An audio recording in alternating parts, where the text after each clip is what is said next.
Time you fought at the T-Mobile, you had probably one of the better walkouts of several years with the Purge walkout. I haven't heard you talk much about it. Can you just talk about that concept and the way it came together on the broadcast? Because a lot of fans really loved it. Oh, man. That walkout was...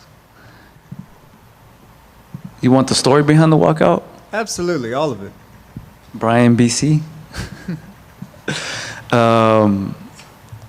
So at that time, I was living in an apartment. I had left the house and everything when I separated. And there's this neighbor upstairs who just, every hour, it was like 2 in the morning, 3 in the morning, 4 in the morning. I'm like, dude, you guys go to sleep? Like, what's going on? Like, come on now. Like, I got a fight I got to train for. I got a world title. Like, what are you guys doing? And then something, I was watching, I forgot what, I think it was like some reels or something, and the Purge song came on, right? And I started fantasizing, not the best thing, but like if the Purge was real, like the first thing I'm doing is I'm going upstairs. Like, cause I'm not a snitch, right? And I'm not a complainer, but dude, I even hit up the landlord. I was like, yo, like, can you tell him to be quiet, please? Like, I know they snitched on me before because I've been playing with my kids a little too rough. Like, I was running around one time and I was like, I'm gonna kill you. And then the kids were screaming, they're about to call the cops because they thought I was gonna kill my kids. Oh.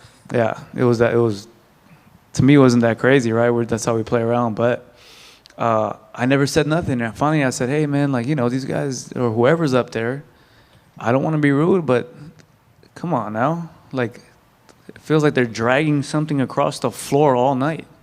Like, if you need help, let me know. And after I complained, I swear it kept happening.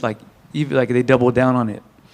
So that was just in my head, like, dude, like, if the Purge was real, I'd go upstairs and just handle business. And I don't know why, I would stay up all night and I'm like, dude, the Purge, that song, I found a remix to it. And I was like, if I had the mask, what mask would I wear? Like, if I was to commit these crimes, like, how would I approach their house? And that was the concept. Just be all hoodied up with a lighted mask. And then I was like, dude, what if I walked out to this? Wouldn't that be dope? There's no logos on this. The mask costs $5. Cheapest walkout ever. And the soundtrack was dope. And I'd mess with all of you guys in the crowd. Like, imagine they shut everything down. Or at least the song I originally had was a little more scary. It felt like a little more real. So I was hoping to like make everyone in the crowd kind of get scared a bit. Like, yeah, hold up. Like, what's going on? Did they really allow it? Or what's going on? Why is the UFC doing this?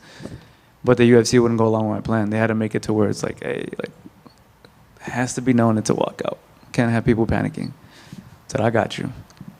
And that was the theme and the idea behind that. And I called my managers and everyone and told them my idea. And they're like, okay, let's go for it.